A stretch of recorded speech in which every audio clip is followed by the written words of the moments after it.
Primero, el de los trabajadores del Poder Judicial que bloquearon las entradas de la Cámara de Diputados y también el video de la marcha en Toluca para respaldar respaldar la reforma del Poder Judicial. A ver, aviéntatelos, Marvel.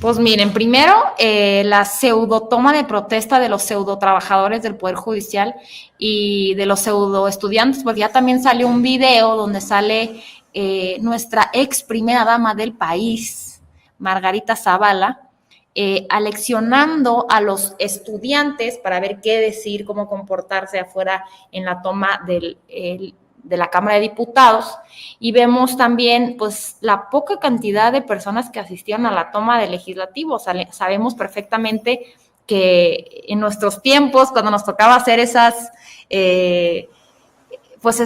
hazañas, pues había un esfuerzo del pueblo organizado que se movilizaba a tomar los espacios, como lo que pasó con el plantón de Reforma.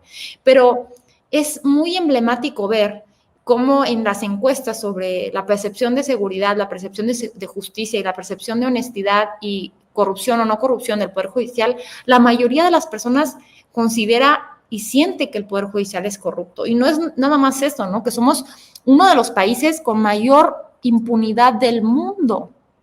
Entonces, no va a haber alguien que te va a decir, yo confío plenamente en el Poder Judicial, yo creo en que ahí es el acceso a la justicia, ponte expedita, pero también creo que es muy importante resaltar que los argumentos que ellos utilizan para, pues, descalificar nuestra reforma, la reforma del presidente, es decir, que el pueblo no está capacitado, formado cognitivamente para tomar una decisión por voto popular como la es de elegir jueces, magistrados o ministros. Entonces,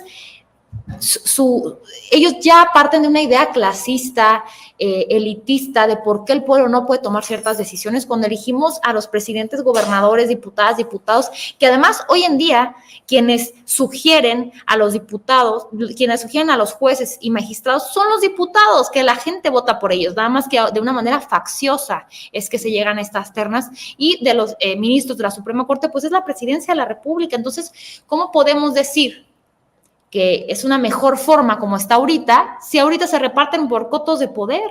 Y que si para esas hablamos, ahorita Morena tiene la mayoría, los espacios que hubiera disponibles nos tocarían a nosotros en esta repartición en lo oscurito, pero queremos que sea una elección transparente, visible, que todo el pueblo de México sepa quiénes van a ser votadas y votados, quiénes van a ser electos, quiénes van a ser los juzgadores de nuestro país, ¿no? En un país lleno de impunidad, que todas las personas tenemos un sentido de desconfianza cuando vamos a presentar una denuncia, cuando vamos a tener un juicio. ¿Por qué? Porque hasta flojera nos da, ¿no?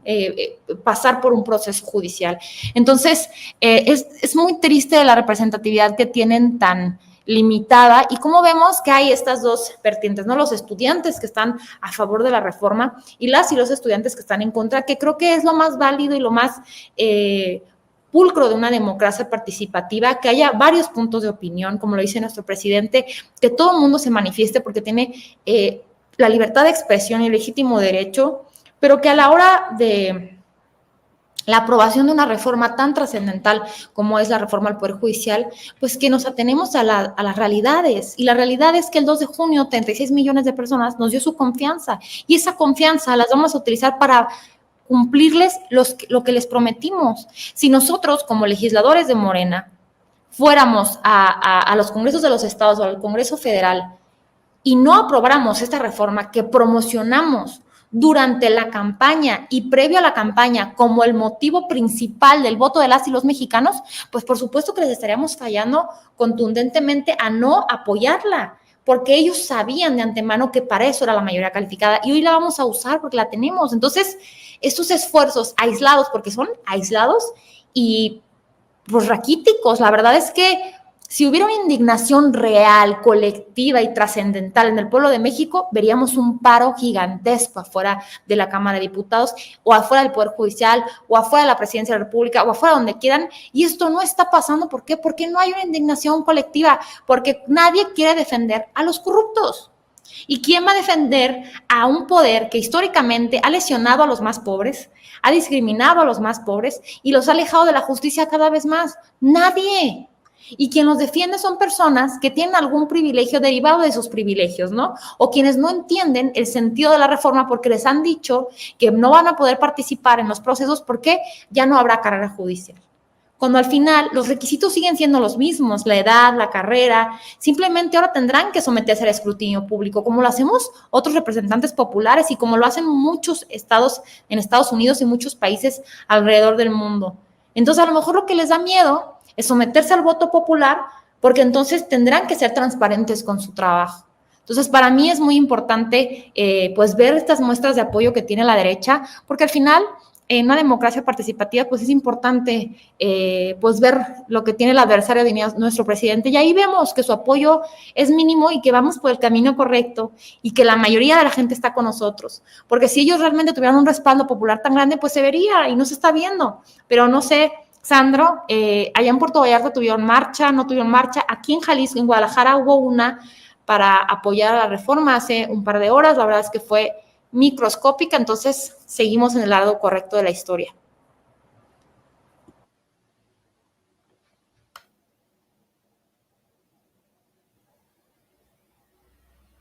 Nos dejó Sandro, se desconectó, dice que bye. ¿Sí se fue? Sí. Pues a ver, doctor. Ah, no, ya volvió, ya volvió. ¿Volviste? Sí. Ahí perdón. estás. Te toca. Aquí ando. Bueno, a ver, yo creo, Itzul, profesor, maestro Víctor y todos los que nos siguen, que al final hay una estadística que no nos dejará mentir sobre el grado de, digamos, de legitimidad del proyecto, que es el 65 o 70% de aprobación con la que termina el presidente.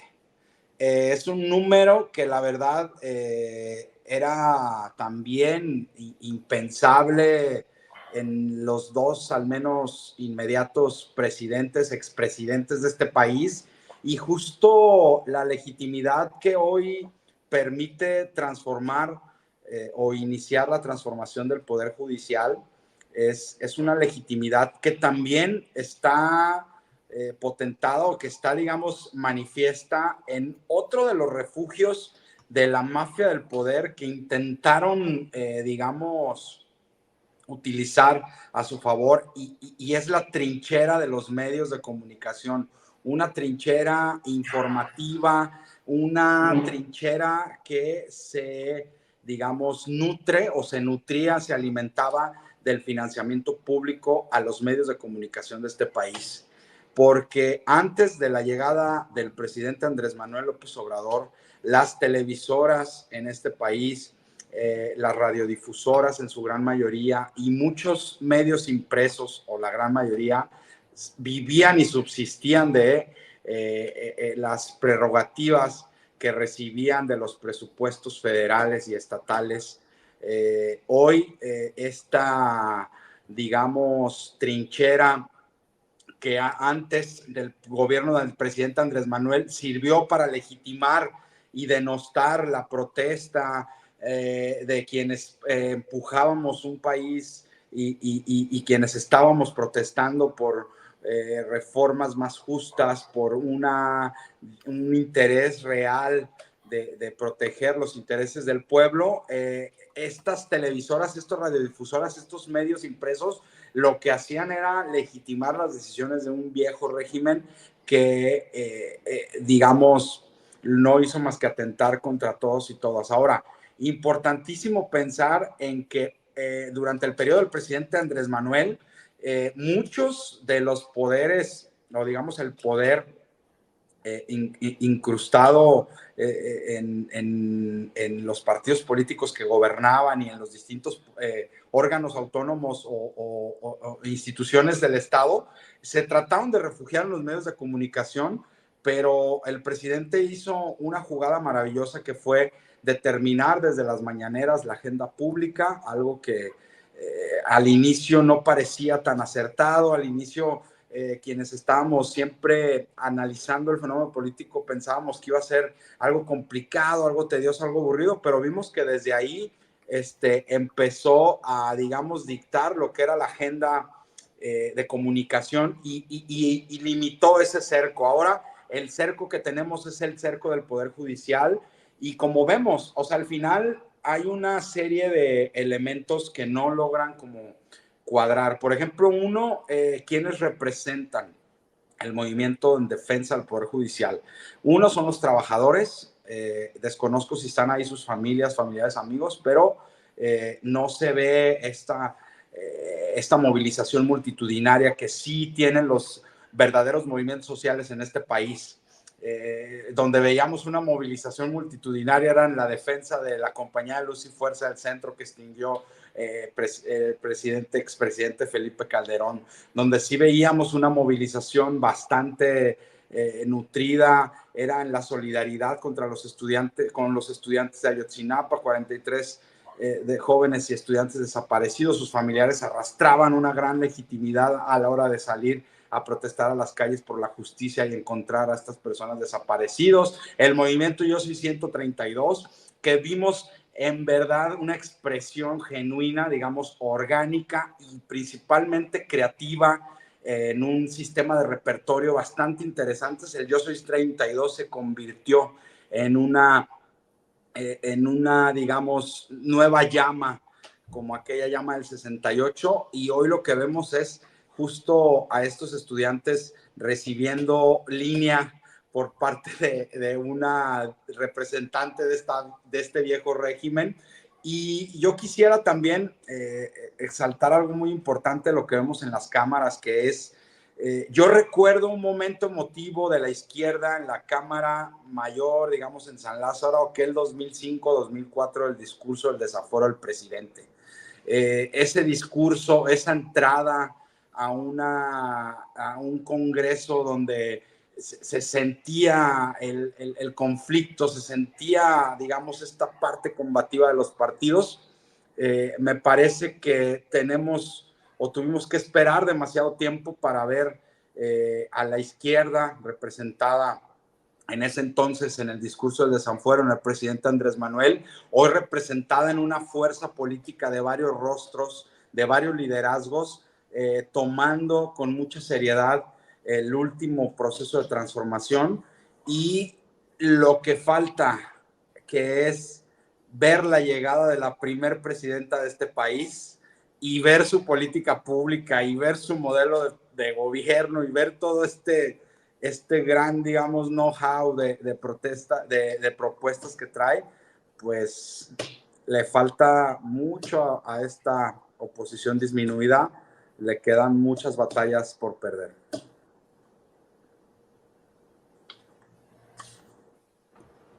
No, y les quedan 15 de 16 reformas por emberrincharse y por tomar el Palacio Legislativo, porque saben que tenemos la mayoría calificada y que así seguirá siendo por los próximos 3 años, ¿no? Noticia de última hora.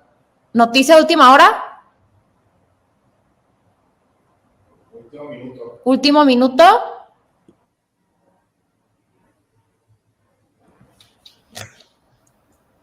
A ver, noticia de última hora.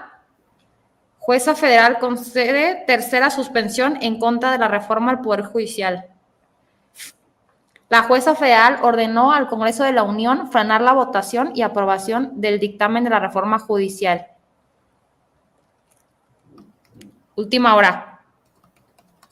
O sea que el Poder Judicial cree que puede incidir en el Poder Legislativo, que, dicho sea de paso, es un poder independiente, para que paren la discusión de la reforma. Y vean, el primer comentario de esa foto, y no lo inventé, dice, se la van a apelar porque no tienen facultades para suspender nada del Congreso. Pero bueno, doctor, díganos cómo ve estas movilizaciones que se han dado en contra y a favor de la reforma, cómo ven esta toma del recinto legislativo, y pues la última noticia que le va a tocar a usted comentar, pues esta suspensión de la votación y aprobación del dictamen. De verdad nos ayudan. O sea, está el presidente diciendo en la mañanera que pues un clásico modus operandi del Poder Judicial son las chicanadas, ¿no? Que es las famosas tácticas dilatorias, ¿no? Y es lo que llevan haciendo pues todo este año con el tema de la evasión fiscal de Ricardo Salinas Pliego. Y otro clásico también del Poder Judicial es el sabadazo, ¿no? De liberar delincuentes en sábado, tomar alguna resolución los sábados, y van y lo hacen. Justamente en este momento, ya como patadas de ahogado, yo no diría que es burla de su parte, es estupidez. Son varios los jueces los que lo han hecho, ¿no? De hecho, a una le entrevistaron ahí en el canal Justicia TV, a la jueza, no recuerdo su nombre, Sapida Magaña, y también casi hace una confesión donde dice que ella entró al Poder Judicial por un tío suyo.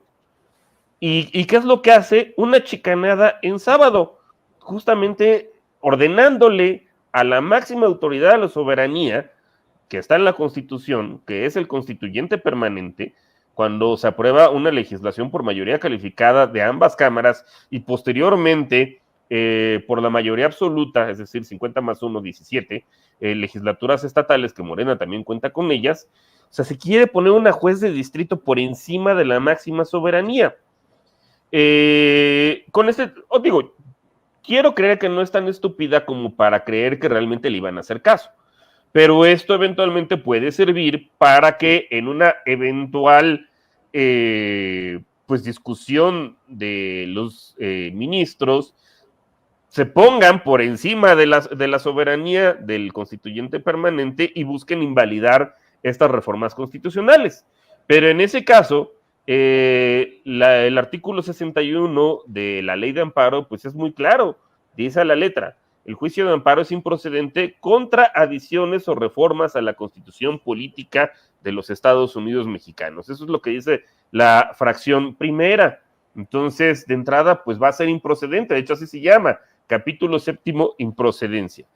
Y bueno, algo que ya no comentamos también, pero que ahorita lo estaba diciendo Sandro, pues es también ver cómo se están desnudando, ¿no? Los contubernios que evidentemente existen, bueno, que todos sabemos que existen, pero pues nunca hay que desconfiar en la estupidez humana, entre el poder mediático, el poder económico y el poder judicial.